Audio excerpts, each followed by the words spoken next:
Mga parokyano, minahal ko ng Kristo, mga igsuon nato nga nanimba karon nining second mass sa nindot nga adlaw, init gihapon nga adlaw og mabungahon nga simana sa atong kinabuhi. Mga online viewers nato sa nagkalain dapit sa kalibutan ning atong online mass. Kanini yung tanan, good morning. Atong pasidunggan ang Ginoong Hesukristo ang maayong magbalantay nining Good Shepherd Sunday.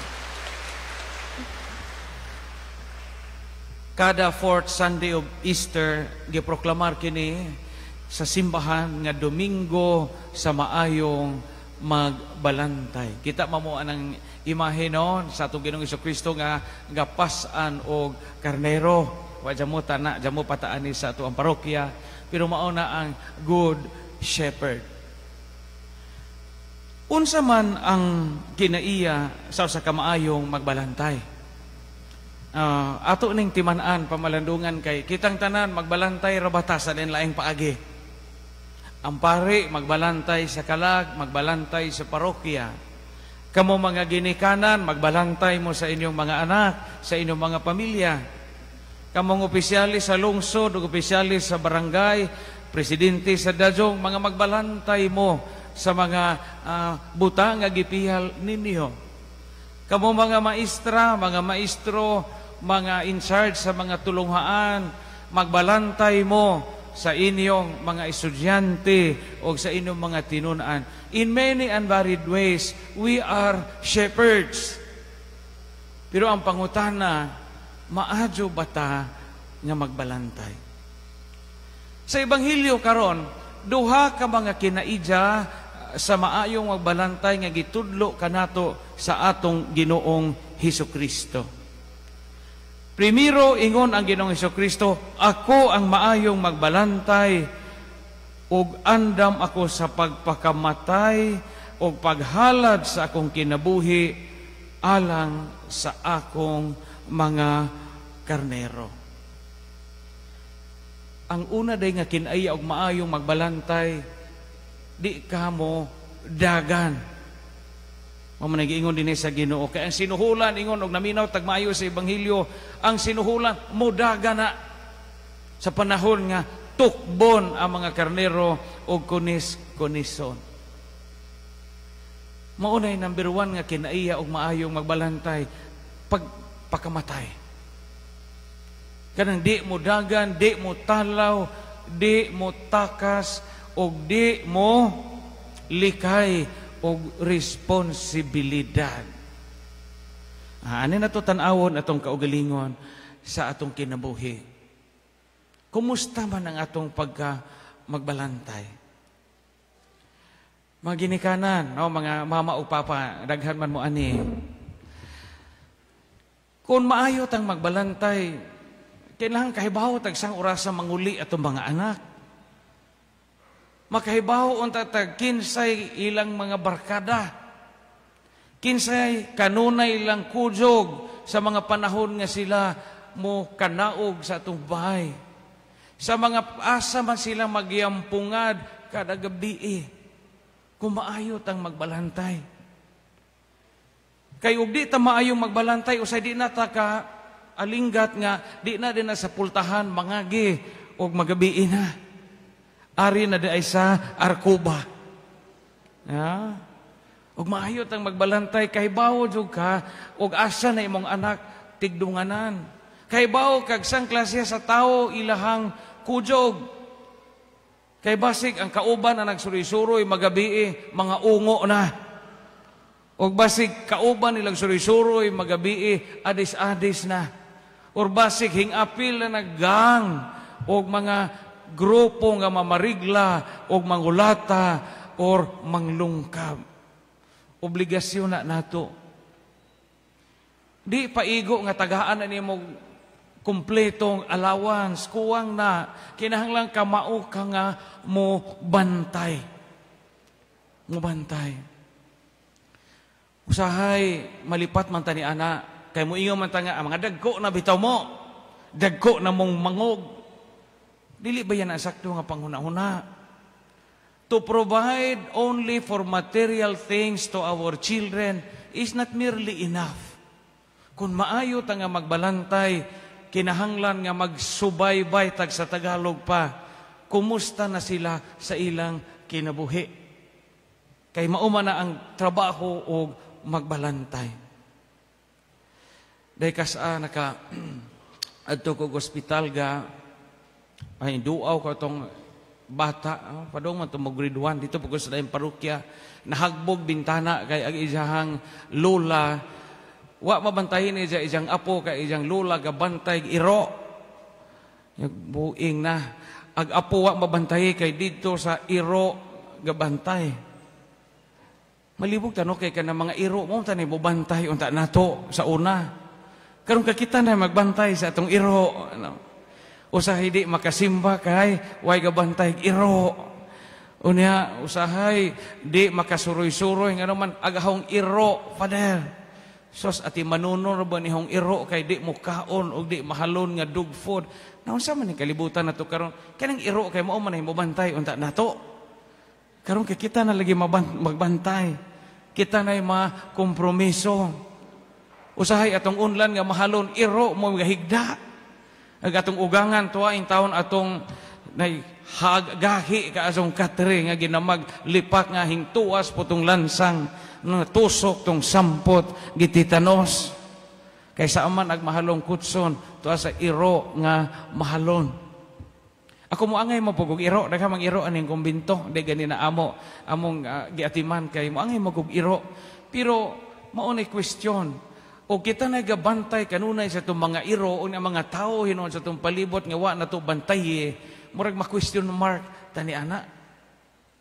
Kay kita gitawag man ta sa pagkamaayong magbalantay. Mga asawa na dinhi, kinahanglang maayo tang magbalantay sa atong mga bana. Mga bana, kinahanglang maayo po tang magbalantay sa atong asawa. Palitag manawag ninyo na inyong bana, kamong ladyo, manawag ninyo inyong bana, unsa, di na mo pangumustahon. Kinahanglang makabantay ka ni ana. No? Kanang bitang manawag na inyong bana o inyong asawa, inigtawag ana, ang ipangumusta, bonsai na. O kumusta magahong atong iro, kumusta magahong tanom, kumusta man ang lubi nga limbahon, kumusta man agaho ang koy sa fispan, na di na gani mga mustag, kumusta na ka? Bantay ni ana. Kinahanglang maayo tang magbalantay. Naiuban kay di naman labi na madugay na tas kaminjon, di naman ka manghitag sa imong bana, dugay mo uli, di na po ka manghita. Kinahanglang imo ng pangitaon o tingkatog na o asa. Kay maayo man ta nga magbalantay. Dapat ito isa ka bana, mo man diferensya kung og nanguyab pa o niya uyab na or minyo na. Di ako na ito'y bana nga dugay lagi mo uli. Kana ito dugay mo uli, unja usahay di na magkadungag kaon sa asawa. Mo ni diferensya ko no, mo ni sukdon ninyo, kumusta na inyong gugma mga magtiayon. Kay uyab pagani, mailhan na sa inagdahan. Kanang inagdahan ba? Og nanguyab pa, kay nanguyab pa man, gapapugi points pa man, lami mo inga na og mga unta. Wao na isulti di ba og nanguyab pa. Mga unta. Pero uyab na, caring man kay uyab naman, mayong po itong uyab nga, kauna. Kauna. Pero minso na gani, mo sa istorya, mo ingon na ng asawag, panghiling diag imo kay wanho dadaan ng kaldero. Sos dako ang diferensya. Maayo nga magbalantay. Mga helpers nga nanimba din hikaron, mga boy o mga helpers, mga kasambahay. Kumusta man ang atong pagamaayong magbalantay sa ato? Sa mga panahon nga wa ang atong amo, wa ang atong mga tag-iya sa panimay o sa tindahan. Kumusta man atong pagkamaayo nga magbalantay? Itunong ba nato grimit ang atong collections? Ang gatas nga mahalon nga naa gipihal nato Di ba nato hutdon o kaon o guha ang atong amo? Giunsa man nato pagbahin ang atong oras kunwa ang atong tag-iya sa balay. Ug maayo ta nga helpers, maayo ta nga piniyalan, maayo ta nga katabang, bisag wa ang atong amo, mo trabaho gihapon ta. Mo trabaho gihapon ta, mutuman ta sa atong gimbuhaton. Ang pare gitawag sa pagkamaayong magbalantay sa parokya. Mao nga ang pare kinahanglang mo hatag og financial report sa mga tao, sa agkwarta sa parokya, Father. Sa aman ag sinuruyan na mo mga apostoles, sa aman ag dinayguna na mo mga pastores, sa aman ang report sa PSS, asa man padri ang donation sa project. Kay kini, di ni kwarta sa Padre Cura, kwarta kini sa parokya. Mga maot ng pari, maitok, o pangutan-og saag, kwarta. No? Mga kuha mo, Carmelian, kaya na financial report, ana. No? Naman siguro din ha sa gawas. Maot sa kaparokya, og naay minatay, nga wa mamisahi, kay gaduwag tenis ang pari. Di ka maayo nga magbalantay. Maot sa usa ka parokya kung naay gihilog o hiluguron nga namatay na lamang, wa mahilog kay gabisiklita ang parish priest. Ngano man tungod kay ang kura usa ka maayo nga magbalantay. Ang maayo nga magbalantay nagpahinumdom nato sa modelo sa usa ka maayo nga magbalantay ang atong Ginoong Hesukristo. Karon sa atong kinabuhi, kumusta man ang atong magbalantay? Kamo mga treasurer dinhi, mga tresurerog dadyong, mga tresurerog puro, mga tresurero sa inyong organization, kumusta man ang kwarta nga inyong gibantayan?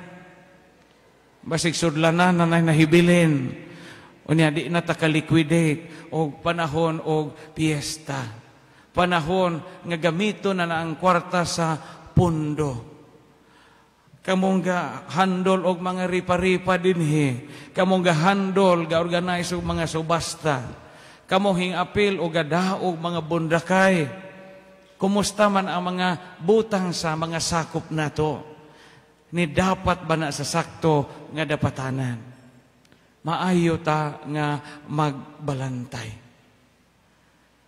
Kung wa ang ato nga maayong magbalantay, wa usab ang kinaiya sa pagka-maayo nga magbalantay sa matag usa ka nato.